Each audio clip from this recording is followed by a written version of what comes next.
సందీప్ రెడ్డి వంగ సినిమాలే కాదు, ఆయన కూడా చాలా వైలెంట్. కొంతమందైతే సందీప్ రెడ్డితో మాట్లాడటానికే భయపడతారని చాలా సందర్భాల్లో వాళ్లే స్వయంగా చెప్పారు. ఓ ఈవెంట్లో మ్యూజిక్ డైరెక్టర్ దేవిశ్రీ ప్రసాద్ కూడా అన్నాడు, నార్మల్గా సీరియస్గా ఉన్నట్టే సినిమా సెట్స్లోనూ అలానే ఉంటారట. సినిమా అవుట్పుట్ ఇచ్చే వరకు అలాంటి సీరియస్నెస్తోనే ఉంటారు. అంతేకాదు, ఆయన సినిమాల్లో చేసే నటీనటులకు స్ట్రిక్ట్ కండిషన్స్ పెడుతూ ఉంటాడు. చివరికి హీరో హీరోయిన్స్కి కూడా కండిషన్స్ వర్తిస్తాయి. ఆ కండిషన్స్ తట్టుకోలేకే ఇటీవల స్పిరిట్ మూవీ నుంచి హీరోయిన్ దీపికా పదుకునే తప్పుకున్న సంగతి అందరికీ తెలిసిందే. ఇప్పుడు స్పిరిట్ హీరో ప్రభాస్కు కూడా సందీప్ రెడ్డి వంగ కండిషన్స్ పెడుతున్నాడట. కండిషన్స్ పెట్టడమే కాదు, అవి స్ట్రిక్ట్గా ఫాలో అవ్వాల్సిందే అని కూడా చెబుతున్నాడట.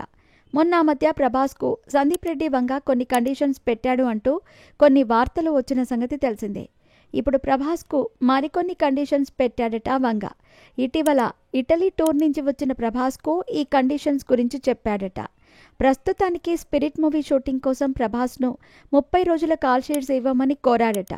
ఈ 30 రోజులు పూర్తిగా స్పిరిట్ కోసమే కేటాయించాలని అన్నారట. అంతేకాదు, ఈ 30 రోజులు డే అండ్ నైట్ ఎప్పుడూ షూటింగ్ ఉన్నా తప్పకుండా రావాల్సిందేనని కండిషన్ పెట్టాడట. అలాగే ప్రభాస్కు 2 డూప్లున్న సంగతి తెలిసిందే. అయితే ఈ స్పిరిట్ సినిమాకు ఆ ఇద్దరిని వీలైనంత దూరంగా పెట్టాల్సిందే అని చెప్పాడట.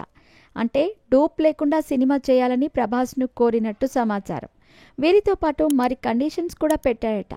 స్పిరిట్ స్టోరీ నెక్స్ట్ లెవెల్ ఉండటం, సందీప్ రెడ్డి వంగ డైరెక్షన్పై నమ్మకం ఉండటంతో సందీప్ పెట్టిన కండిషన్స్ అన్నింటికీ డార్లింగ్ ఓకే అని చెప్పాడని ఇండస్ట్రీలో టాక్ వినిపిస్తోంది.